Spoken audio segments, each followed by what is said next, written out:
he around. Certified lover boy, All right, certified what up, YouTube? pedophile. You already know the vibes, man. So in this particular video, I'm just jumping in straight into hat production, producing some new hats for the coming, like back to school type shit, whatever.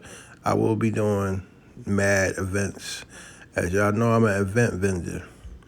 It don't take a lot of money to produce a quality product. Like most of the hats that I buy are somewhere around $3 to $7. I'm not a taxer. I usually sell my hats for $20 and $25. I could also get mad more money for what I'm doing, but I don't. My whole brand philosophy is not about charging people mad bread. To me, I make more money in what you call volume.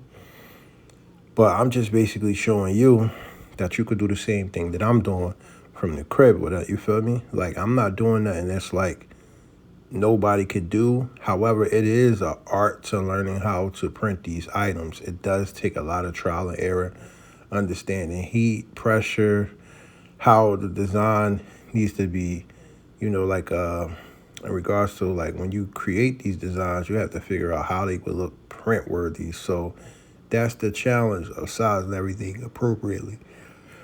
I did make 2 hats in this particular video that I don't care for, right? But here's the thing. That just was like a test element. So if I printed them as a hoodie, I would know I need to beef the resolution up. So that's the blade hat that I don't necessarily like particularly. It didn't come out exactly how I wanted it to. But if I did it as a shirt, it definitely gave me understanding of what I need to do. I need to turn the DPI up. So, and the program that I use, that's what I do.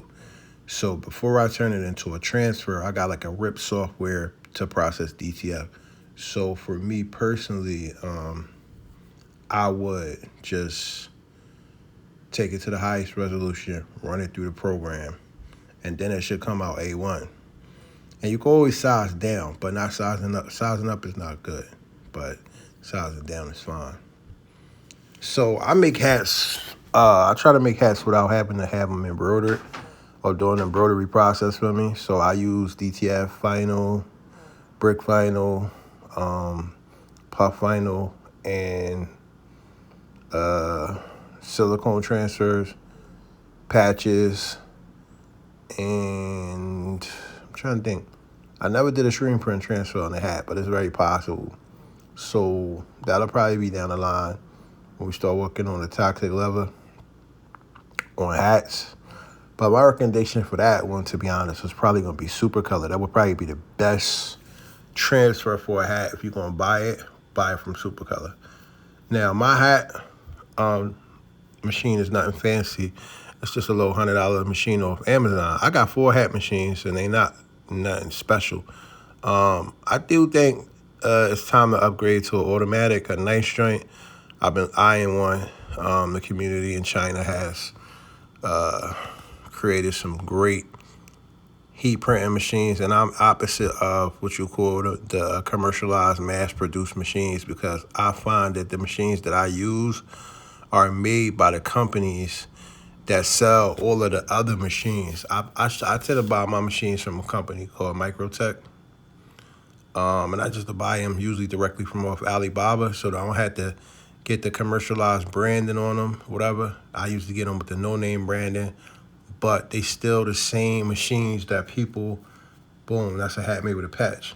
The same machines that people would buy if they was commercially sewn. Like if you buy like a US cutter or heat HPN, whatever like that. HPN tends to make Microsoft machines. So at the same time, Microtech decided to come out with their own machine. So I'm not sure yet what's the next machine for me, but I do know auto open hat press is definitely in the works for some of the studio upgrades.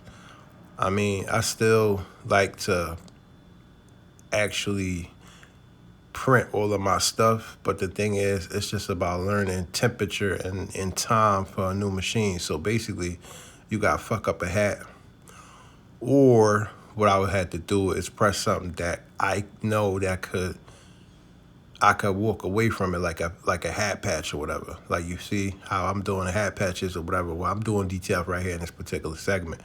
But if I was doing hat patches, I could walk away from it.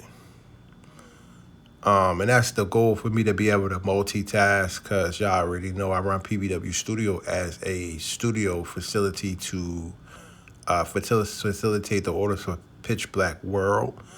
But I also run a small side quest, which is called PBW Labs, where I produce stickers, hats,